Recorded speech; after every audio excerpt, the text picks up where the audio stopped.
Hello students, स्वागत है आपका हमारे स्टडी व्यू एजुकेशन चैनल में। आज की जो डिक्टेशन है वो 90 वर्ड पर मिनट की स्पीड पे लिखेंगे। डिक्टेशन स्टार्ट होगी 3 सेकंड बाद। Ready, start. माननीय सदस्यगण, भारत में चल रहे आर्थिक संकट के बारे में चर्चा के दौरान मैं कुछ तथ्य पेश कर रहा हूँ। विराम। अप्रैल अगस्त 2008 के दौरान हमारा निर्यात डॉलर के हिसाब से 35% बढ़ा। विराम।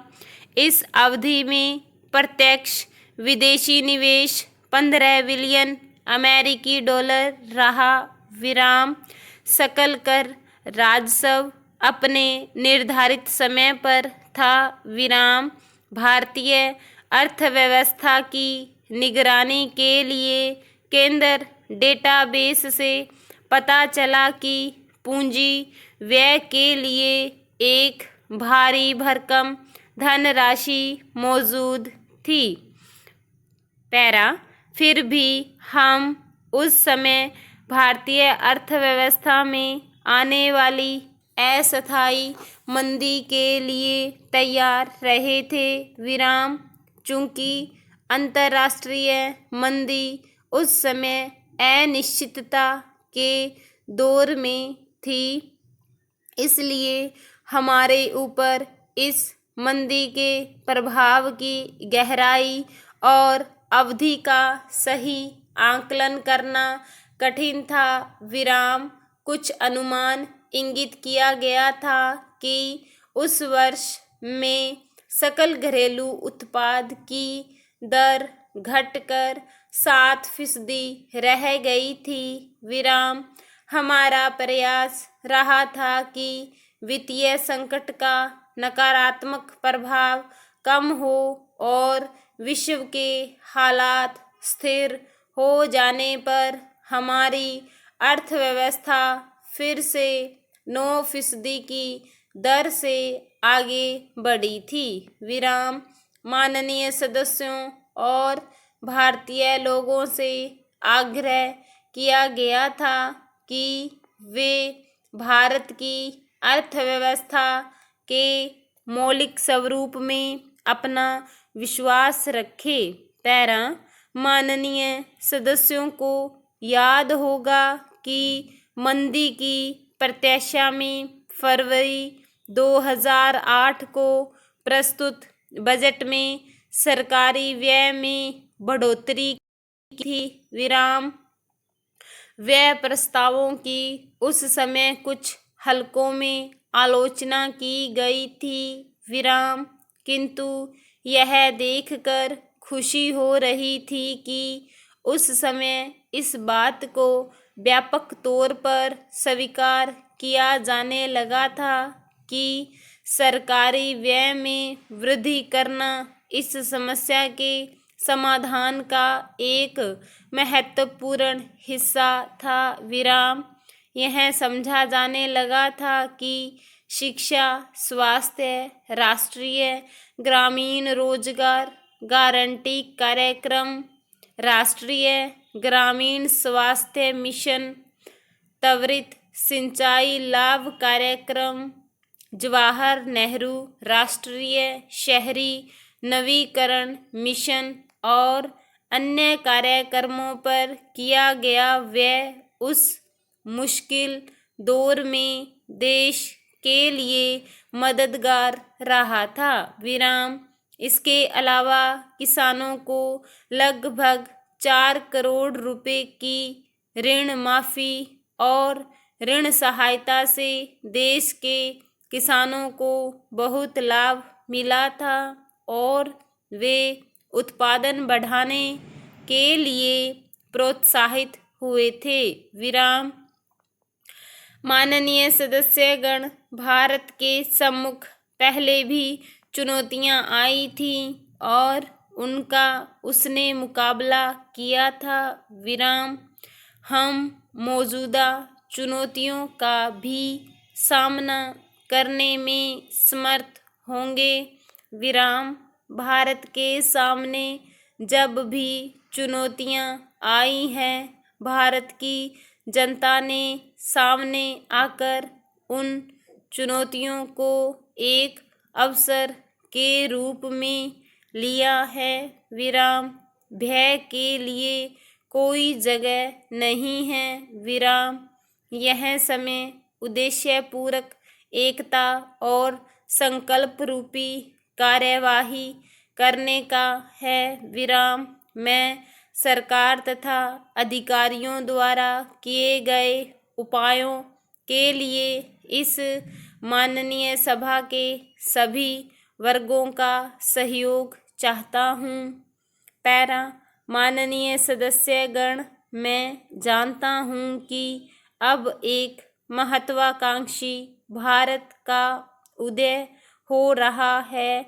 एक ऐसा भारत जहाँ अधिक अवसर, अधिक विकल्प, बेहतर आधारभूत संरचना तथा अधिक सुरक्षा एवं सुरक्षा होगी। विराम।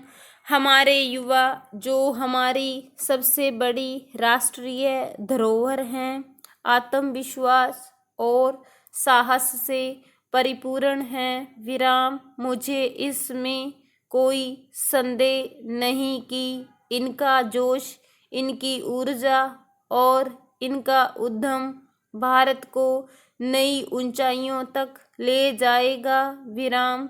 इन आकांक्षाओं के बीच हमारे सामने आर्थिक मंदी, रोजगार सुरक्षा और रोजगार के अवसरों के सर्जन की चुनौतियां भी हैं। विराम। समाज हमारी महिलाओं और बच्चों की सुरक्षा को लेकर चिंतित है। विराम। समय पर अपेक्षित सेवाओं के प्राप्त करने तथा व्यापक सामाजिक एवं आर्थिक असमानता को लेकर भी चिंतित हैं। पैरा। पिछला वर्ष वैश्विक अर्थव्यवस्था के लिए कठिन रहा है। विराम। यूरोप में आर्थिक मंदी का दौर चल रहा है। विराम। अधिकांश उभरते बाजारों में विकास की गति बहुत धीमी है। विराम। यह वर्ष भारत के लिए भी कठिन रहा है। विराम। वैश्विक एवं घरेलू दोनों ही कारणों से हमारा विकास प्रभावित हुआ है। विराम। हमें इन दोनों के दुष्प्रभावों का समाधान करना होगा। विराम। मेरी सरकार ने इस स्थिति की ओर ध्यान दिया और निवेश गतिविधियों को पुनर्जीवित करने तथा निवेश वातावरण को सुधारने के लिए पिछले कुछ महीनों के दौरान अनेक उपाय किए हैं। विराम। मेरी सरकार ने हाल ही में एक महत्वपूर्ण पहल की है, जिसके तहत प्रत्यक्ष लाभ अंतरण प्रणाली प्रारंभ की गई है। विराम। इससे सरकार द्वारा दिए जाने वाले लाभों यथा छात्रवृत्ति, पेंशन और मातृत्व लाभ को सीधे लाभार्थियों के खातों में भेजा जा सकेगा। विराम। लाभार्थी अपनी आधार संख्या के माध्यम से इन लाभों को प्राप्त कर सकेंगे। विराम।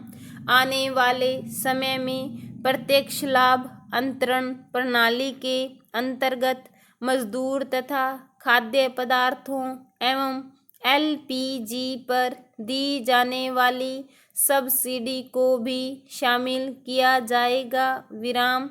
इस प्रणाली की सहायता से निधि के रिवास को कम करने, लाखों लोगों को वित्तीय प्रणाली के अंतर्गत और लाभार्थियों को बेहतर रूप से चिन्हित करने में मदद मिलेगी।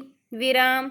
यह ग्रामीण क्षेत्रों में हमारे निर्धन नागरिकों को लाभ पहुंचाने में आधुनिक प्रौद्योगिकी के उपयोग के क्षेत्र में एक नई दिशा निर्धारक का कार्य करेगी, परंतु प्रत्यक्ष लाभ अंतरण प्रणाली सार्वजनिक सेवाओं का भी निर्वहन करेगी। स्टॉप। स्टूडेंट्स, यदि आप राजस्थान हाई कोर्ट स्टेनोग्राफर जो अभी जूनियर असिस्टेंट की जो वैकेंसी चल रही है, या फिर आप राजस्थान कर्मचारी चयन बोर्ड की तरफ से स्टेनो की तैयारी कर रहे हैं, तो उसके लिए ये मैटर बिल्कुल सही है और इसी तरह का ही मैटर है जो फाइनल एग्ज़ाम के अंदर ही आएगा। तो यदि आपने हमारे स्टडी व्यू एजुकेशन चैनल को अभी तक सब्सक्राइब नहीं किया है तो प्लीज़ सब्सक्राइब कर लीजिए, वीडियो को लाइक और शेयर भी ज़रूर कर दीजिए। स्टूडेंट्स, आप जब डिक्टेशन को लिखते हो तो प्लीज़ आप इसकी हिंदी ज़रूर करके देखिए। अगर आपसे कोई शब्द छूट गए हैं, वो नहीं बन रहे हैं, तो आप उसको बार बार लिखिए, बार बार उसको रिपीट कीजिए, तो आपसे इस वर्ड है जो अच्छे से बन भी जाएंगे और आपको अच्छे से इसके कोड है जो याद हो जाएंगे। Thank you.